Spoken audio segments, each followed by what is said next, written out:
잠언 25장 비밀, 순결, 복수라는 주제를 공부해 보도록 하겠습니다.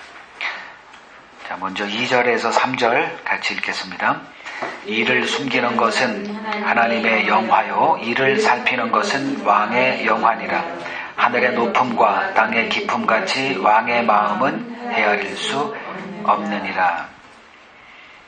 자, 2절을 보면 이를 숨기는 것은 하나님의 영화요, 이를 살피는 것은 왕의 영화다라고 이렇게 말합니다. 하나님의 일은 이 세상에 비밀로 감추어져 있습니다. 하나님은 자신의 일을 자신의 택한 자녀들에게만 계시하십니다. 그들과 언약을 맺으시고 또 그 언약을 이루어 가심으로 그들로부터 영광을 받으십니다.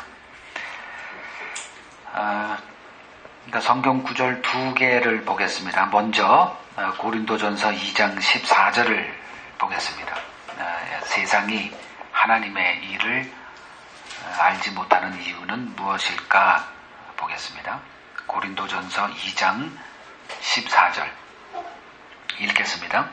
육에 속한 사람은 하나님의 성령의 일들을 받지 아니하나니 이는 그것들이 그에게는 어리석게 보이며 또 그는 그것들을 알 수도 없나니 그러한 일은 영적으로 분별되기 때문이라. 자, 세상이 하나님의 일을 알지 못하는 이유는 무엇일까요?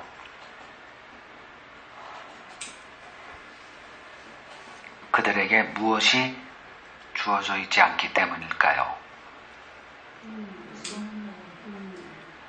그러니까 성령이 그들에게 임하지 않았기 때문에 이렇게 말할 수밖에 없죠. 그들이 지적 능력으로 더 탁월할 수도 있는데 하나님의 일은 이 세상 지혜로 이해되는 것이 아닙니다. 그래서 육에 속한 사람은 하나님의 성령의 일들을 받지 않는다 이렇게 얘기한 거고요. 그러면 교회는 누구냐? 단순하게 성령을 받은 자들이다 이렇게 말합니다. 로마서 8장 9절을 보면 만일 너희 속에 하나님의 영이 거하시면 너희가 육신에 있지 아니하고 영에 있나니 누구든지 그리스도의 영이 없으면 그리스도의 사람이 아니다. 그렇다면 이제 우리에게 남은 일은 내가 성령을 받은 자인가 아닌가를 확인하는 일만 남았습니다. 그러니까 교회 다니면 대수냐가 아니라 거기에 따른 분명한 증거물이 있기 때문에 그렇습니다. 이제 고린도전서 2장 12절 보시고 하나님께서 우리에게 성령을 보내주시는 이유는 무엇인지 보겠습니다. 12절 읽겠습니다.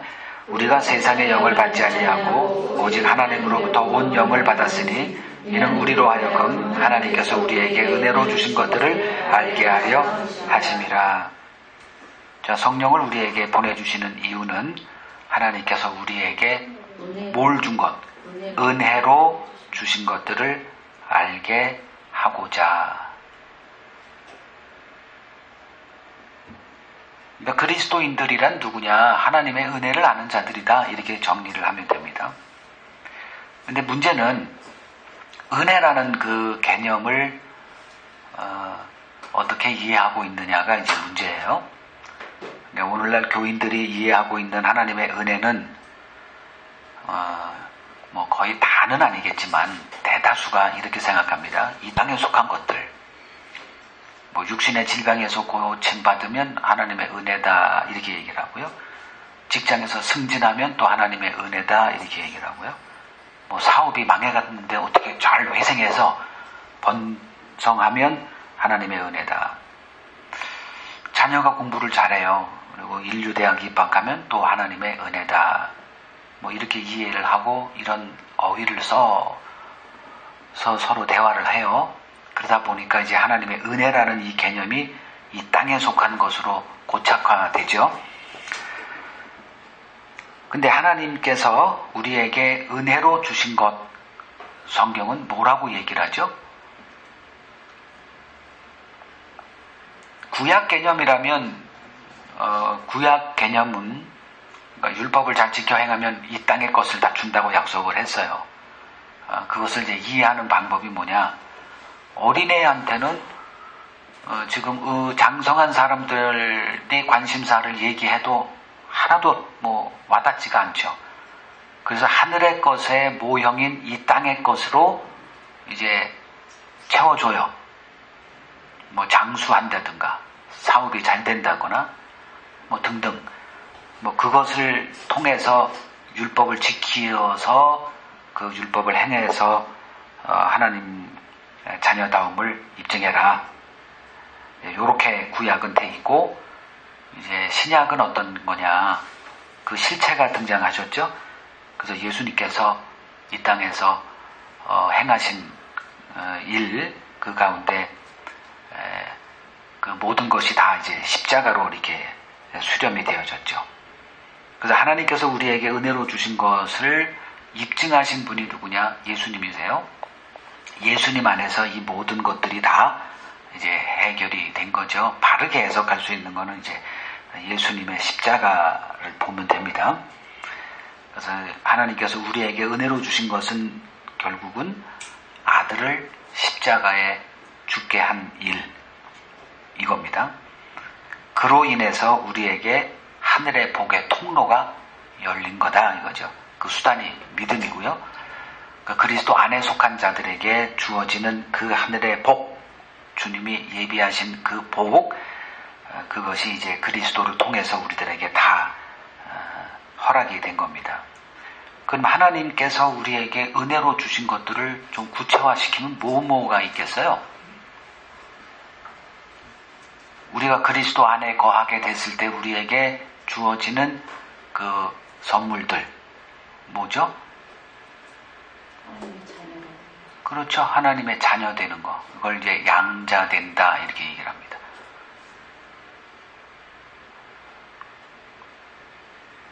그리고 또 뭐 있어요? 이제 하나님께서 우리의 아버지가 되어 주셨으니 거기에 딸린 모든 것들이 다 이제 하나님의 인도, 공급하심, 뭐 등등 하나님의 계획이 우리에게 계시되는 것들, 이 세상 역사, 뭐 종말에 관한 확신, 뭐 등등 뭐 수도 없이 많죠. 그러면 하나님의 영을 받은 증거, 이제 뭐 답이 나왔어요. 하나님의 영을 받았다라고 하는 사람 누군가? 뭐 다들 성령 받았다라고 얘기하는데 그렇게 무책임하게 이렇게 얘기할 수는 없고요. 그 기준, 저 사람은 성령 받았어, 확실해, 뭐를 가지고 그렇게 얘기를 할 수 있을까요? 교회 다니면 다 예수 믿죠? 근데 어떤 예수를 믿느냐죠.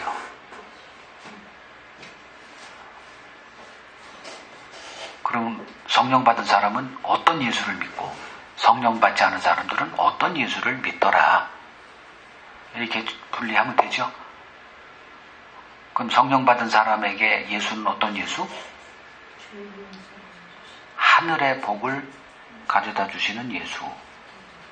성령 받지 않은 자들에게 예수는 이 땅의 복을 가져다 주는 예수. 이게 예수님 오셨을 때 유대인들이 확 갈라진 거죠. 그러니까 이 땅의 복을 구하는 자들은 예수님이 피했고, 그리고 하나님이 예수에게 보내는 자들이 있었어요. 그러면 그 성령께서 택한 하나님의 자녀에게 행하는 일이 있어요. 그러니까 그 일이 내게 벌어졌느냐? 그러면 내게 성령이 임한 거다, 이렇게 정리하면 되고요.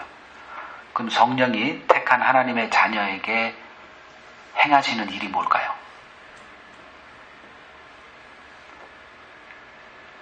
그 일 때문에 하늘의 복을 주러 오신 예수를 믿게 되는 거예요. 로마서 7장 24절입니다. 로마서 7장 24절.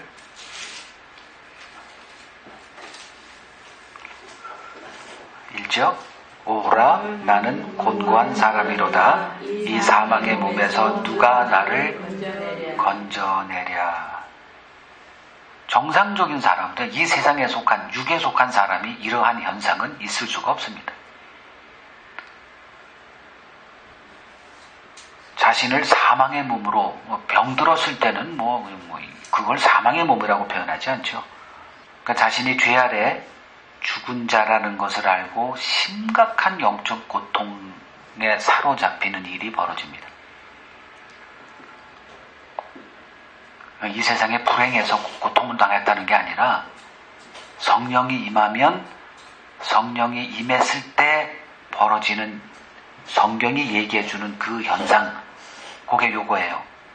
이거 없는 사람은 그냥 학습된 성령 받았다. 그냥 예수 믿으면 천국 가고 하늘에 속한 복 다 이건 다 얘기할 수 있는 거 아닙니까? 그러니까 빼도 박도 못하는 분명한 성령이 임했을 때만 나타나는 그 현상이 뭐냐? 이 현상이에요. 이 고통을 경험해 보셨다면 그건 성령이 임했기 때문에만 나타나는 현상이에요. 죄로 인한 그 심각한 고통이에요. 이 사람에게는 그냥 자기는 지옥이에요. 자기는 지옥밖에 이러한 그 고통, 이걸 경험하지 않은 자들이 하늘의 복을 주러 오신 예수를 믿는다? 이건 불가능한 일입니다. 그냥 하늘에 속한 거니까 천국은 가겠지, 이런 개념이 아닙니다.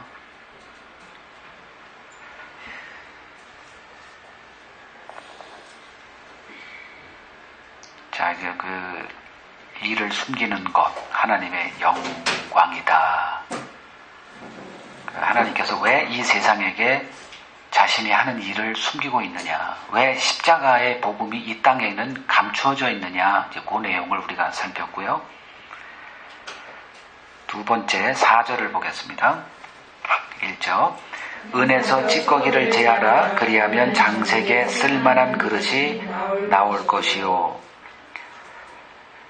은에서 찌꺼기를 제하면 장색이 기대하는 그 쓸만한 그릇이 거기서 나온다. 그러니까 은에서 찌꺼기를 제하는 것. 자, 원석 그 자체로는 보석으로 활용할 수가 없죠.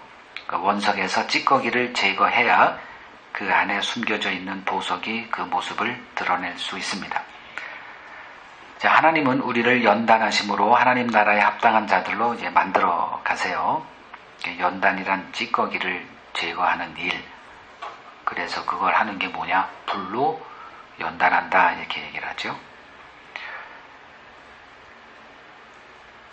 자, 하나님께서 우리들에게 이제 이러한 그 순결한 하나님의 백성으로 만들어가는 과정을 이제 성경이 보여줍니다. 그 예를 보죠. 사사기서 13장 3절에서 5절. 사사기서 13장 3절에서 5절 찾으시고 같이 보겠습니다. 1절, 여호와의 사자가 그 여인에게 나타나서 그에게 이르시되, 보라, 네가 본래 임신하지 못함으로 출산하지 못하였으나 이제 임신하여 아들을 낳으리니 그러므로 너는 삼가 포도주와 독주를 마시지 말며 어떤 부정한 것도 먹지 말지니라. 보라, 네가 임신하여 아들을 낳으리니 그의 머리 위에 삭도를 대지 말라. 이 아이는 태에서 나옴으로부터 하나님께 바쳐진 나실인이 됨이라. 그가 블레셋 사람의 손에서 이스라엘을 구원하기 시작하리라 하시니, 마누아의 아내에게 나타나서 네가 임신하여 아기를 낳을 텐데 그 아기에게 삭도를 대지 말라, 이렇게 말씀을 합니다. 그 이유가 뭘까 보겠습니다. 자, 삼손은 태어나서 그의 삶 가운데 그 나시딘의 규례, 이 모두를 다 어깁니다. 근데 그가 태어나기 전에 그의 엄마에게 나타나서 그는 내가 특별히 구별한 자니까 그 나시딘의 규례를 지켜라 라고 얘기를 해요. 그 중에서 우리가 이제 삭도에 관한 얘기를 할 겁니다. 일단 그 나시딘의 규례 3가지가 뭐죠?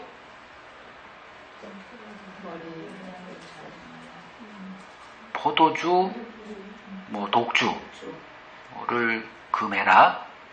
그 다음에 부정한 것을 접촉하지 말라. 그러니까 그게 이제 시체죠. 그리고 삭도를 대지 말라. 그거예요. 그러니까 이건 뭐 우리가 민수기에서 한번 다뤘던 내용이라서 언급은 않고요. 이제 삭도에 관한 것만 얘기를 하죠. 자, 머리에 삭도를 대지 말래요. 그러니까 머리를 자르지 말라는 얘기죠. 가위를 대지 말라는 거예요. 그 삼손이 결국은 이제 그 들릴라라는 여인에게 유혹이 돼서 괴롭히는데 딴 거 아무리 얘기를 해도 이게 마음만 상해요. 그러다 보니까 그 여인의 마음을 기쁘게 하기 위해서 이 비밀을 얘기를 해주죠. 그래서 그 머리가 잘린 채로 자고 있다가 블레셋 군대가 왔다라고 하니까 뭐 일어나서 이제 뭐 예전에 늘 해봤던 식으로 이렇게 대응하려고 했는데 성경은 하나님이 그에게서 떠나간 줄을 그는 몰랐다 이렇게 얘기를 하죠. 그러니까 성령이 우리에게 역사하는 것은 우리에게 이게 인식되는 건 아닌 것 같아요. 결국은 이제 삭도를 대는 일까지 이르렀을 때 그는 이제 붙잡혀서 두 눈 뽑히고 블레셋 군대의 원수들의 조롱거리가 되죠. 그리고 그가 나중에 회개하고 돌아왔을 때 이제 다시 능력이 그에게 임했고요. 자, 그러면 이제 우리가 관심을 가져야 되는 거는 머리에 삭도를 대지 말라. 머리가 길죠. 이렇게 머리를 잘라야 좀 편한데 아무리 머리를 길게 기르고 싶어도 이게 길어지면 이거 뭐 엄청나게 길잖아요. 근데 그걸 뭐 잘라지는 안 되고 그럼 어떻게 해야 돼요? 이걸 말아서 머리에다 어떻게 이걸 해고 다녀야 돼요? 자르면 안 되니까 머리는 계속 자라잖아요. 그거 무거운 거를 이고 사는 게 얼마나 힘들었을까 삼손에게. 근데 하여간에 머리를 자르면 안 되니까. 자, 그러면 이걸 이고 사는 이 삼손에게 이게 무슨 의미로 왔을까? 그걸 한번 생각하자는 거예요. 지금 머리 기르고 이걸 몇 킬로 되는 걸 이고 살라는 게 아니라 그만큼 이게 뭐로 다가왔다는 거죠?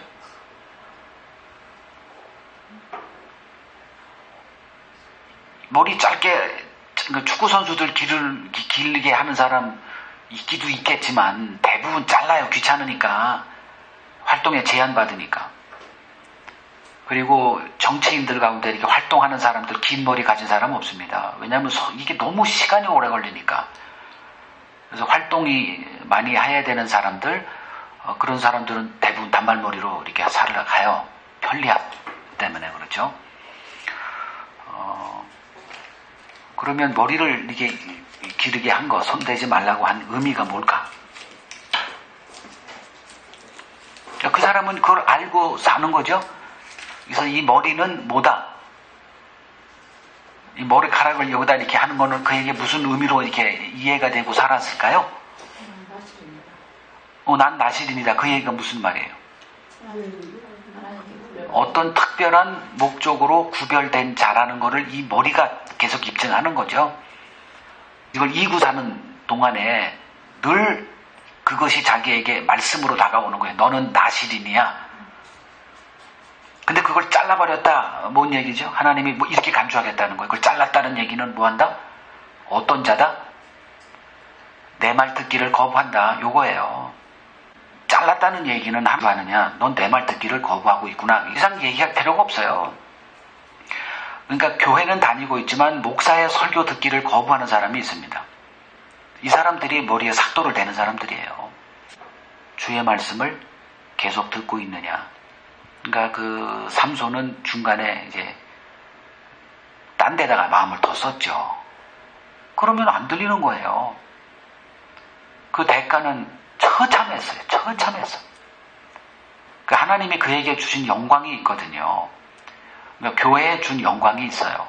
그걸 주님과의 소통이 단절되는 순간에 그 영광은 다 사라져버려요. 뭘 추구하고 있느냐는 거예요. 이거 지고 가는 거 힘들어요. 아까도 잠깐 제가 말씀드렸지만 지난주 도피성을 얘기해 드렸죠. 도피성은 뭐예요? 처음에는 그거 괜찮네요. 근데 막상 살다 보면 자기네가 주어진 땅 다 뭐 농장지로 사용하고 뭐 밭으로도 사용하고 이 사람 저 사람 집 짓고 다 살고 있는데 어느 날 갑자기 누가 두드려가지고 나 살려줘요. 알지도 못하는 사람.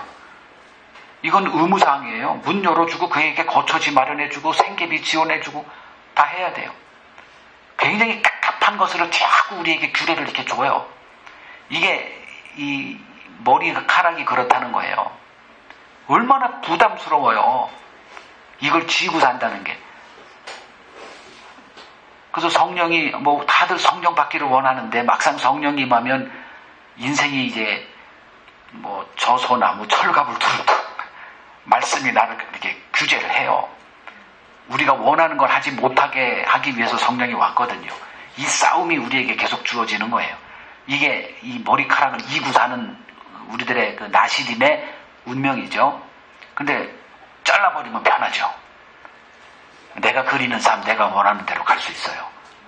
그 대가가 얼마나 비참했는지 삼손이 얘기를 해요. 잘라버리는 순간에 그에 대한 모든 하나님의 공급, 물론 블레셋의 지배, 그 식민 지배 속에 살 때 그 삼손이 계속 그들과 원수되어 살 때 그가 얼마나 힘들었을까.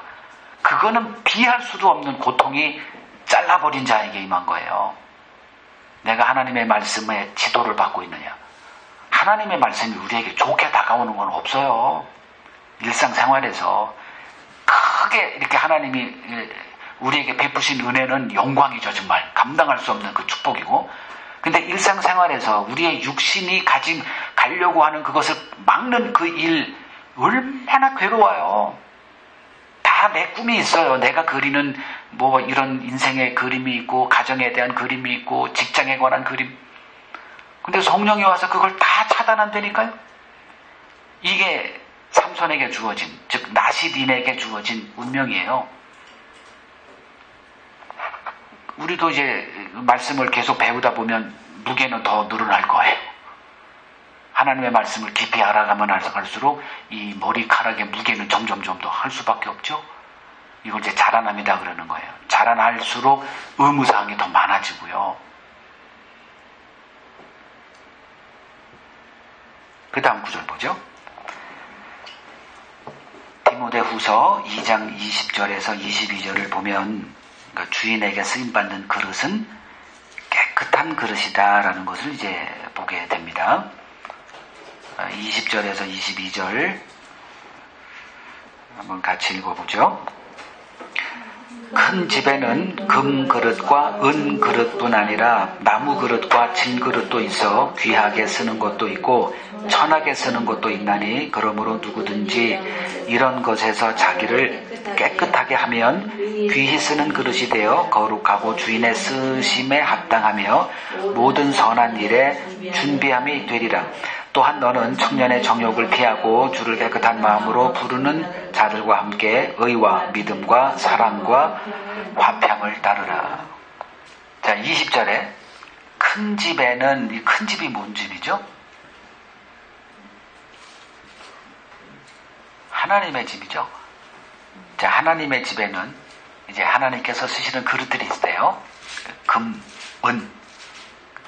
반면에 나무, 질그릇. 그러니까 나무로 된 것도 있고 질그릇이라는 건 토기로 만든 거예요. 좀 엉성하죠. 금도 있고 은도 있는데 나무도 있고 질그릇도 있대요. 그러니까 귀하게 쓰는 것도 있고 천하게 쓰는 것도 있대요.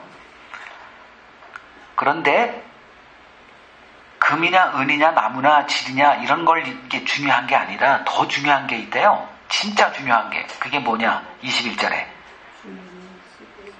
자기를 깨끗하게 한 그릇만 쓰임받는데. 그렇죠? 근데 자기를 깨끗한 것 앞에 수식어가 있어요. 그냥 깨끗하는 게 아니에요. 해석할 수 있는 여지를 실마리를 줬죠. 이런 것에서. 자, 이걸 무시하면 자기가 깨끗하게 만드는 걸 자기가 해석을 해요. 뭐 교회를 다닌다거나 착하게 산다거나 뭐 이런 거 이거 아니에요. 이런 것이 무엇인지를 찾아야 되겠죠. 이해가 됐어요? 자, 이런 것에서 자기를 깨끗하게 하면 귀히 쓰는 그릇이 되어 거룩하고 주인의 쓰심에 합당하여 모든 선한 일에 준비함이 돼야 되는 거야. 이렇게 얘기를 합니다. 이거 굉장히 중요한 거 아니에요. 처음에는 주님께 안 쓰임 받으려고 발악을 해요. 근데 주님의 말씀을 알고 주님의 그 하시는 일들에 이렇게 알게 되면 일이 역전이 됩니다. 주님 나 좀 써주세요. 이렇게 바뀌어요. 근데 이제 초신자들이나 좀 하나님 말씀을 잘 모르는 사람들은 어떻게든 간에 날 안 써주시기를 바라고 이렇게 되죠. 이제 그 주님께 쓰임 받기를 원하는 사람들이 뭐 나시린 같은 사람도 나오고 헌신자도 나오고 막 그래요. 그러면 이제 그 사람들에게는 이게 이제 와 닿는 거예요. 이게 어떻게 주님께 더 쓰임 받을까? 여기 답이 나오네요. 그러면 이런 것에서 자기를 깨끗해 하라. 그럼 이런 것이라는 게 뭘까? 위로 가야죠. 그 위에 설명되는 어떤 것에서부터 너희를 깨끗하게 하면 그 뭐 금이든 목재로 됐던 질그릇으로 됐던 하나님께서 즐겼어. 이렇게 되는 거니까. 자, 주께 귀히 쓰임받는 그릇 때문에 조건은 이런 것에서 자기를 깨끗하게 하는 거래요. 그럼 이런 것이 뭐냐? 앞부분에서 얘기한 것을 이제 가봐야 됩니다. 지금 이 앞부분에서 언급되는 것들이란 다 뭐냐 하면 주님께 쓰임받는 제자다움이라는 것에 대한 주제예요. 그래서 3절을 보면 그리스도의 좋은 병사 누구냐? 고난에 굴하지 않는 자, 뭐 이런 거 얘기 나오고 4절에 사생활에 얽매이는데 주께 어떻게 쓰임받겠니? 또 이런 말도 나오고요.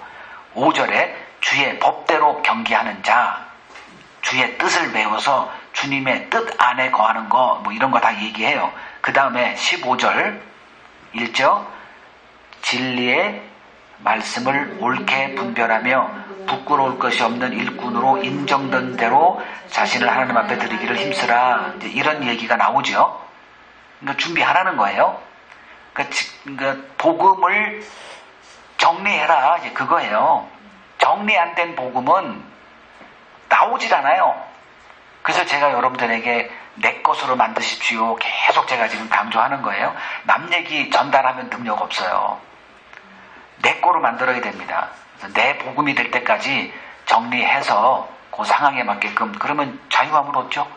어떤 상황이든 간에 복음이 나오게 돼 있어요. 그리고 나서 16절 17절에 뭔 얘기가 나오죠? 후메네오 빌레도 얘기를 하죠. 그들은 뭘 얘기했던 자들이죠? 부활이 이미 지나갔다 라고 하면서 형제들의 믿음을 무너뜨리는 자들이었습니다.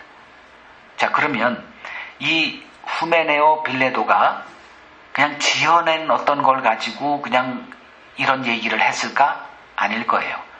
나름대로 자기 판단에 서서 이런 확신 속에서 그런 얘기를 한 거예요. 이거 여기다가 초점을 두세요. 나름대로 부활이 지나갔다는 확신이 섰기 때문에 사람들에게 그 얘기를 해서 그것이 사람들의 믿음을 이렇게 파산시켰다. 이제 이런 얘기를 하는 겁니다. 그리고 나서 조금 아까 우리가 읽었던 큰 집에는 금그릇, 은그릇, 나무그릇, 질그릇이 있다. 이런 것에서 자기를 깨끗하게 하면 이라고 할 때 이런 것은 뭐죠? 복음에 섞여 있는 찌꺼기. 아까 그래서 은에서 찌꺼기를 제거하라. 그러니까 여러분들 머릿속에서도 이제 복음은 아시는 분들인데 이 복음에 뭐가 섞여 있어요? 여러 찌꺼기들이 막 섞여 있는 겁니다. 그러니까 후메네오 빌레도 이 사람들도 뭐 나름대로 복음을 들어서는 알고 있으나 거기에 따르는 확신들 이런 것 저런 것들이 막 섞여 있는 거예요. 그래서 순수한 복음을 전한 게 아니라 혼잡한 복음을 전한 거예요. 주님은 우리들의 열심을 원하지 않으세요. 주님이 우리에게 기대하시는 것은 바른 복음에 서서 바른 복음을 전하라, 이거 하나만 기대하세요. 그래서 여기서 이런 것에서 우리를 깨끗하게 하면 이제 결론 나왔죠. 내가 알고 있는 복음이 순수하냐, 그거를 원하십니다. 나 생명을 드리겠습니다. 그거 하나님이 원하는 게 아니에요. 하나님이 원하는 거는 하나님이 열심으로 일하는 거지, 그 열심이 우리에게 주어졌을 때 내가 열심을 하게 되는 거고요. 그러니까 우리가 지금 힘써야 되는 거는 조금 아까 15절에 진리의 말씀을 옳게 분별하여 부끄러울 것이 없는 일꾼으로 인정된 자로 자신을 하나님 앞에 드리기를 힘쓰라. 이거를 우리가 가슴에 새겨야 됩니다. 여러분들이 주님을 섬길 기회가 얼마나 있겠습니까? 뭐 이런 거 저런 거 일 뭐 뒤치다거리 뭐 일이 막 벌어져요. 직장생활, 가정생활 이런저런 막 일들이 벌어져요. 뭐 주를 섬기겠다는 마음 그 하나로 되는 게 아니고요. 준비하지 않은 자들에게 어떻게 되겠어요? 바로 준비해야 되는 거죠. 디모데에게 지금 이런 얘기를 하고 있는 거죠. 디모데 역시 유대인이었습니다. 그래서 그 유대교 신학 체제가 그의 머리에 여러 가지가 이렇게 섞여 있었을 거예요. 그래서 복음이 막 섞여 있는 거죠. 그래서 네 자신의 머릿속에 담겨있는 그 복음과 다른 것들을 색출해내, 순결하게 해, 이런 권면을 지금 하는 거죠. 그래서 은에서 찌꺼기를 제거하라, 이 얘기를 정리하면 내가 알고 있는 복음이 혼잡된 복음 되지 않게 해, 이렇게 이해하면 됩니다. 그에 따른 구절 하나 읽죠. 고린도 후서 2장 17절 보겠습니다. 고린도 후서 2장 17절 읽죠. 우리는 수많은 사람들처럼 하나님의 말씀을 혼잡하게 하지 아니하고 곧 순전함으로 하나님께 받은 것 같이 하나님 앞에서와 그리스도 안에서 말하노라. 하나님의 말씀을 혼잡하게 하지 아니했다. 막 섞여 있는 그런 것들 안 했다 이거예요. 이 작업을 먼저 해야 됩니다. 뭐 여기서 듣고 저기서 듣고 막 이렇게 정신이 없죠. 정리하라는 거예요. 뺄 건 빼고, 그리고 뭐 불필요한 거 많이 하는 게 중요한 게 아니라 순수하게 하는 게 중요합니다.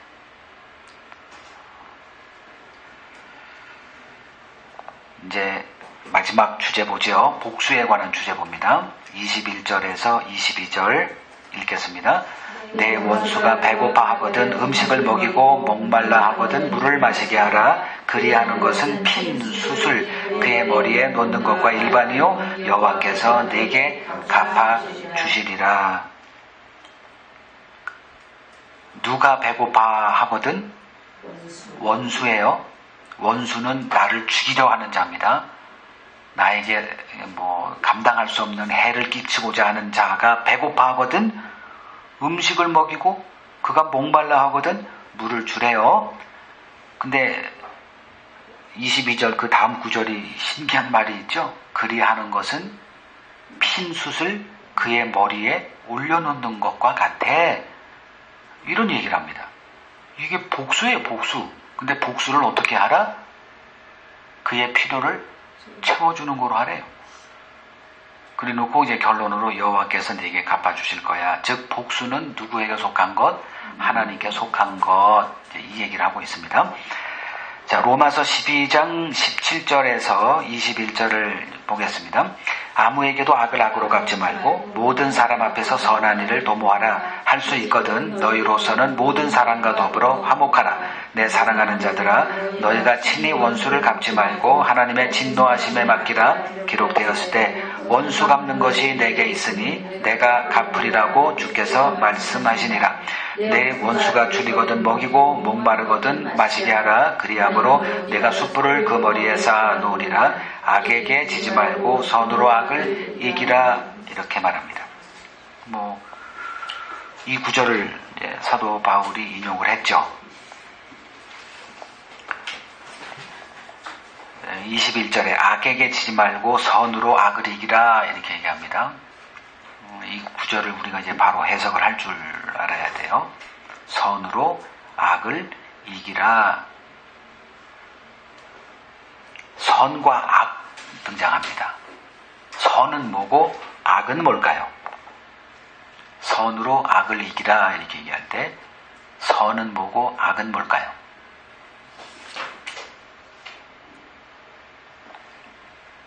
선은 선은 하나님의 뜻이고요. 악은 내 뜻입니다. 즉, 이 싸움은 누구의 싸움이다? 내 자신과의 싸움이라는 거예요. 이게 복수 개념에서 우리가 명심해야 되는 겁니다. 자, 선과 악을 판단하는 일은 하나님의 몫입니다. 만약 내가 그 일을 하게 되면 내가 스스로 하나님의 자리에 앉게 되는 더 큰 악을 저지르게 되는 것입니다. 우리는 지금의 선이 얼마 안 있어 악으로 드러나고 지금의 악이 얼마 후 선으로 드러나는 경우를 수도 없이 보아왔습니다. 우리는 받은 은혜를 따라 모든 사람에게 선을 베풀고 원수 갚는 일은 하나님께 맡겨야 됩니다. 이제 열왕기상 22장 34절에서 37절을 읽으시고 너희가 친히 원수를 갚지 말고 하나님의 진노하심에 맡기라는 말씀의 의미가 무엇인지 한번 보겠습니다. 열왕기상 22장 34절에서 37절 읽겠습니다. 한 사람이 무심코 활을 당겨 이스라엘 왕의 갑옷 솔기를 마친지라 왕이 그 병거 모는 자에게 이르시되 내가 부상하였으니 네 손을 돌려 내가 전쟁터에 나가게 하라 하였으나 이날에 전쟁이 맹렬하였으므로 왕이 병거 가운데에 붙들려 서서 아람 사람을 막다가 저녁에 이르러 죽었는데 상처의 피가 흘러 병거 바닥에 고였더라. 해가 질 역에 진중에서 외치는 소리가 있어 이르되 각기 성읍으로 또는 각기 본향으로 가라 하더라. 왕이 이미 죽음에 그의 시체를 메어 사마리아에 이르러 왕을 사마리아에 장사하니라. 이 왕이 누구죠?